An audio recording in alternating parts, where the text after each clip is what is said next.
ওরা যদি ভোট দেওয়া বন্ধ করে দেয়, মুখ্যমন্ত্রীর নবান্নে যাওয়াটাও বন্ধ হয়ে যাবে, এটা থাকতে হবে।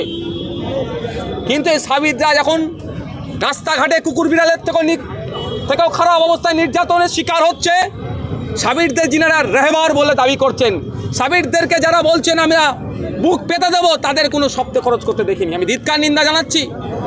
আমি আশা করব মুখ্যমন্ত্রী এটাকে কন্ডেম করবে। সাথে সাথে জায়গা থেকে বলে যাই আপনাদের, এখনও পর্যন্ত সরকারিভাবে কোনো অনুমোদন দিয়ে অনুদান বা ক্ষতিপূরণ দেওয়া হয়নি। আমি 1 সপ্তাহ টাইম দিয়েছি। রাজ্য সরকার যদি ক্ষতিপূরণের ব্যবস্থা না করে, তাহলে কিন্তু আমরা বৃহত্তর আন্দোলনে নামতে বাধ্য হব। আমরা চাই তার পরিবারকে যে চাকরি দেবে, কি চাকরি দেবে না দেবে, পার্মানেন্ট চাকরি দেবে না ওই ক্যাজুয়াল কন্ট্রাকচুয়াল দেবে, সেটাও ডিসক্লোজ করা দরকার পাবলিক ডোমিনে। আমরা অপেক্ষায় আছি। আমরা আপনার মিডিয়ার মাধ্যমে সরকারের কাছ থেকে জানতে চাই, হরিয়ানা পুলিশের সাথে আমাদের রাজ্যের পুলিশের কি যোগাযোগ এখনও তৈরি হয়েছে? ওই মার্ডারটার প্রোগ্রেস কী আছে, কজনকে অ্যারেস্ট করেছে, কী ধারায় অ্যারেস্ট করেছে, এফআইআর কপি কোথায় এবং পোস্টমর্টম রিপোর্ট কোথায়, এগুলো কি আমাদের রাজ্য প্রশাসন কি কালেক্ট করেছে? কোনো কিছু হলেই বিভিন্ন জায়গাতে প্রতিনিধি দল পাঠায় পার্টির পক্ষ থেকে, সে পাঠাবে কি পাঠাবে দেখার দরকার নেই।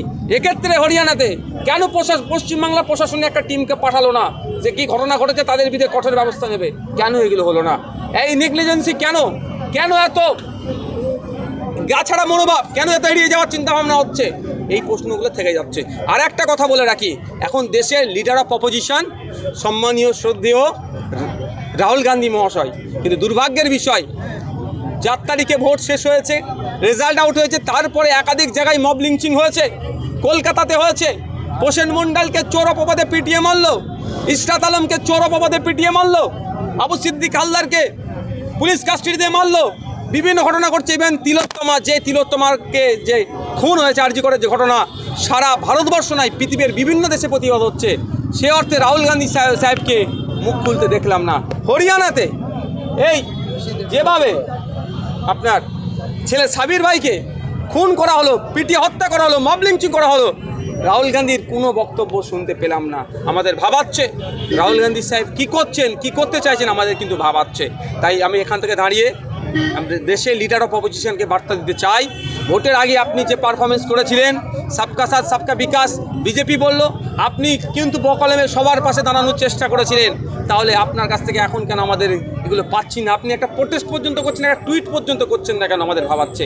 হরিয়ানাতে যেভাবে ইলেকশন আগিয়ে আসছে, বিজেপি সেখানে কলকে পাচ্ছে না, ধর্মের রাজনীতি করে, হিংসার বাতাবরণ তৈরি করে, সাম্প্রদায়িক রাজনীতি করে ক্ষমতায় টিকে থাকার জন্য একের পর এক ঘটনা ঘটাচ্ছে। গত 27 তারিখে সাবির মল্লিককে হত্যা করেছে। আবার আপনি খোঁজ নিয়ে দেখুন, ক্লাস 12-এর ছেলেকে অয়ন মিশ্রা নামে, তাকেও গরু পাচার সন্দেহ, এই সন্দেহতে শুধু ভাবতে পেরেছেন কোন জায়গায় রাজ্য যাচ্ছে, দেশ যাচ্ছে, গরু পাচার সন্দেহ তাকে হত্যা করেছে। এই সমস্ত ধরনের যে ঘটনা অন্যায় হচ্ছে, ধিক্কার নিন্দা জানাচ্ছি। আজকের আমাদের অবস্থান বিক্ষোভ থেকে আমরা যেমন সাবির মল্লিকের জন্য আওয়াজ তুলেছি, সাথে সাথে আমরা তিলোত্তমা বোনকে আমাদের ভুলে যায়নি, আমাদের পরিবারের সে একজন সদস্য। তিলোত্তমাও পরিবার শুধু নয়, রাজ্যের মানুষ দ্রুত বিচার চাইছে, এখান থেকেও বিচারের দাবি উঠেছে।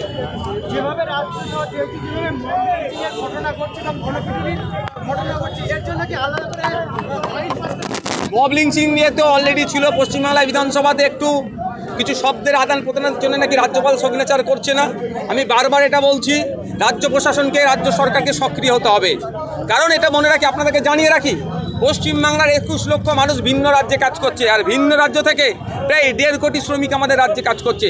সেই 1.5 কোটি শ্রমিককে কিন্তু আমরা নিরাপত্তা দিচ্ছি। আমাদের রাজ্য পুলিশ, আমাদের ক্যালকাটা পুলিশ, আমাদের প্রশাসন, আমরা বাংলার মানুষ, তাদেরকে কিন্তু বুকে আগলে রেখে আমরা তাদের সাথে অতিথির মতো আচরণ করে তাদেরকে আমরা নিরাপত্তা দিচ্ছি। তাহলে আমাদের শ্রমিকরাও ভিন্ন রাজ্যে যারা আছে তাদেরকেও নিরাপত্তা দেওয়ার দায়িত্ব সর্বপ্রথম সেই রাজ্য সরকারের, যে রাজ্যে আছে। এটা তাদের দায়িত্ব বুঝিয়ে দেওয়ার জন্য সবথেকে বলিষ্ঠ, সবথেকে অগ্রণী ভূমিকা রাখা দরকার মাননীয় মুখ্যমন্ত্রী মমতা ব্যানার্জি মহাশয়ের। কিন্তু দুর্ভাগ্যের বিষয়, অপদার্থ হরিয়ানা সরকার যেভাবে ব্যর্থ হয়েছে, হিংসার রাজনীতি করতে চাইছে, আমাদের রাজ্য সরকারও কিন্তু তারই একই জুতোয় পা দিয়ে এগিয়ে যাওয়ার চেষ্টা করছে। আমরা 1 সপ্তাহ টাইম দিচ্ছি। রাজ্য সরকার যদি ক্ষতিপূরণের না ব্যবস্থা করে, তাহলে আমরা কিন্তু আগামী দিনে লেবার দপ্তরে আমরা ঘিরাও করব। প্রশাসনের কি একেবারে ভয় দেখিয়ে দিলেন যে লাঠি নিয়ে কি যেতে হলে? না, আমি লাঠি নিয়ে মিন্স মানে ওই রকম ভাববেন না, জানো, আমি জাস্ট এটা বলছি, এটা যেন কেউ করবেন না। আমরা যেটাই করি গণতন্ত্রের মধ্যে থেকে যে আমি গণতন্ত্রের বাইরে একটা কাজকে করি না, করবো না, আর সমর্থনও করি না। আমি বোঝানোর জন্য এটা বললাম যে খালি হাতে যাচ্ছে, মারছেন, লাঠি নিয়ে যাবো তাও মারবে। তাহলে কি লাঠি লেগে পুলিশকে মারবে নাকি? এটা কোনোভাবেই মেনে নেওয়া যায় না। পুলিশ আমাদের পরিবারের একজন। পুলিশের যে খারাপ ব্যবহার কি বলবেন? যে এখন যারা ওই 2-4 জন করছে তাদেরকে আমরা নোটিশ করছি, তাদের বিরুদ্ধে ব্যবস্থা হবে। গতকাল সন্দীপ ঘোষ সহ 4 জনকে যে গ্রেপ্তার করেছে, তাদের কিন্তু এই আরজিকর কাণ্ডে না, নিয়ে গ্রেপ্তার করেনি। তিলোত্তমার ধর্ষণ খুন কাণ্ডে তাদেরকে গ্রেপ্তার করেনি, তাদেরকে দুর্নীতি হয়েছে দুর্নীতি করেছে এই অভিযোগে গ্রেপ্তার করেছে। দুর্নীতিটা কালকের নয় বা নতুন নয়, 2021 সাল থেকে দুর্নীতিটা বেশি আকার ধারণ করেছে। 2023 সালে ওখানকারের যিনি একজন মানে সিনিয়র মোস্ট একজন অফিসিয়াল ওই হসপিটালের একজন কর্তা অভিযোগ দায়ের করেছিলেন মুখ্যমন্ত্রী দপ্তর পর্যন্ত, কিন্তু দুর্ভাগ্যের বিষয় সেটা তদন্ত হয়নি, ধামাচাপা দেওয়ার চেষ্টা করছে, সেই এতে করেছে। আমরা অপেক্ষায় আছি তিলোত্তমাকে খুন করার পেছনে এর যদি কোনো হাত থাকে বাকি থেকে থাকে সেটা কোর্টকে দ্রুত সিবিআই জানাবে।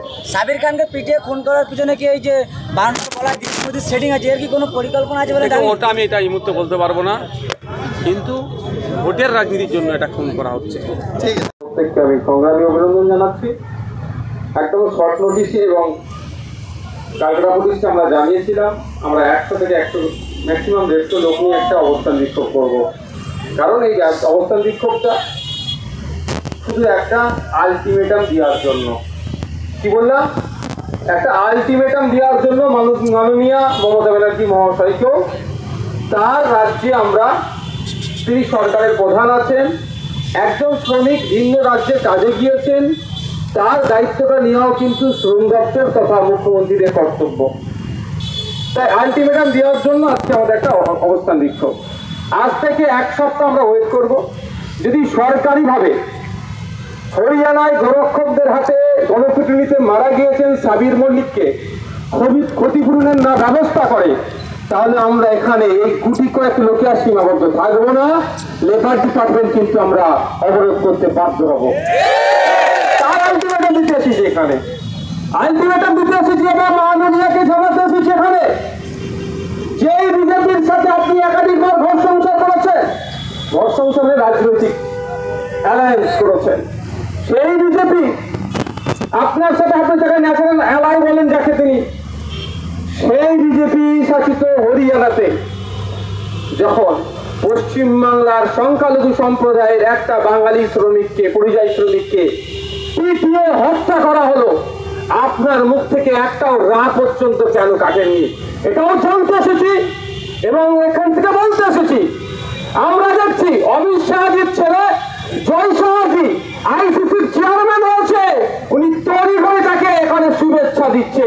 আর